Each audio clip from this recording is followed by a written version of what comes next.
Assalamualaikum warahmatullahi wabarakatuh. Perkenalkan, kami dari kelompok 3 akan menyampaikan materi mengenai akuntansi manajemen sektor publik yang beranggotakan yaitu saya sendiri, Ahyana Ridati Al-Azham, Intan Ramadhani, Rafiatul Iklima, dan Tri Oktaviani. Yang pertama yaitu definisi akuntansi manajemen. Menurut Chartered Institute of Management Accountant, akuntansi manajemen sebagai suatu bagian integral dari manajemen yang terkait dengan pendefinisian, penyajian, dan penginterpretasian informasi yang digunakan perumusan strategi, perencanaan dan pengendalian aktivitas, pengambilan keputusan, pengoptimalan penggunaan sumber daya, pengungkapan kepada shareholders, pengungkapan pada karyawan, dan pelindungan aset. Akuntansi manajemen merupakan bagian yang integral dari sistem pengendalian manajemen. Akuntansi manajemen sektor publik berbeda dengan akuntansi keuangan.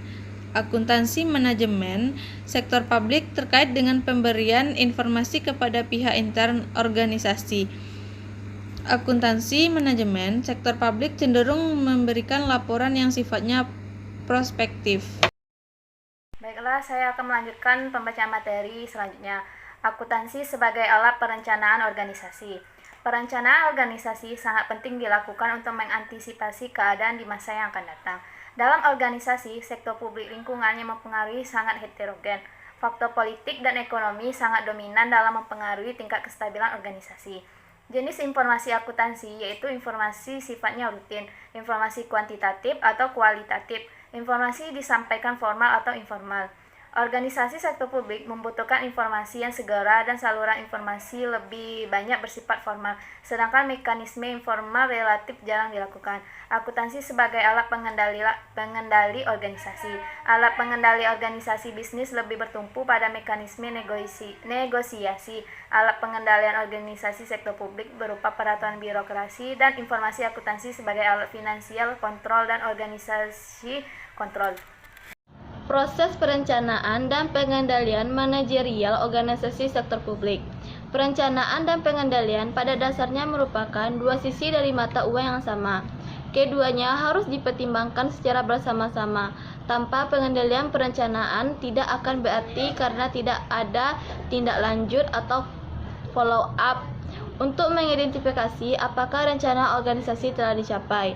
Perencanaan dan pengendalian merupakan suatu proses yang membentuk suatu siklus sehingga satu tahap akan terkait dengan tahap yang lain dan terintegrasi dalam satu manajerial pada organisasi sektor publik menjadi 5 tahap, yaitu: yang pertama, perencanaan tujuan dan sasaran dasar; yang kedua, perencanaan operasional; yang ketiga, pengangguran; yang keempat, pengendalian dan pengukuran, pelaporan, analisis, dan umpan balik. Peran akuntansi manajemen sektor publik. Perencanaan strategi. Akuntansi manajemen dibutuhkan sejak tahap perencanaan strategik. Pada tahap perencanaan strategik, manajemen organisasi membuat alternatif program yang dapat mendukung strategi organisasi. Yang kedua, akuntansi biaya. Akuntansi biaya pada sektor publik berperan memberikan informasi mengenai pengeluaran publik yang dapat digunakan oleh pihak internal atau pemerintah dan eksternal masyarakat untuk perencanaan, pengendalian, dan pengambilan keputusan. Yang ketiga, penilaian investasi. Akuntansi manajemen dibutuhkan pada saat organisasi sektor publik hendak melakukan investasi, yaitu untuk menilai kelayakan investasi secara ekonomi dan finansial. Baiklah, saya akan melanjutkan materi sebelumnya. Yang keempat, penganggaran. Akuntansi manajemen berperan untuk memfasilitasi terciptanya anggaran publik yang efektif. Terkait dengan 3 fungsi anggaran, yaitu sebagai alat alokasi sumber daya publik, alat distribusi, dan stabilitas. Maka, akuntansi manajemen merupakan alat vital untuk proses pengalokasian dan mendistribusikan sumber dana publik secara ekonomis, efisien, efektif, adil, dan merata. Yang kelima, penentuan biaya pelayanan atau cost of service dan penentuan tarif pelayanan atau charging for service. Akuntansi manajemen digunakan untuk menentukan berapa biaya yang dikeluarkan untuk memberikan pelayanan tertentu dan berapa tarif yang akan dibebankan kepada pemakaian jasa pelayanan publik, termasuk menghitung subsidi yang diberikan. Yang keenam, penilaian kinerja. Penilaian kinerja merupakan bagian dari sistem pengendalian Penilaian kinerja dilakukan untuk mengetahui tingkat efisiensi dan aktivitas organisasi dalam mencapai tujuan yang telah diciptakan. Sekian materi dari kami.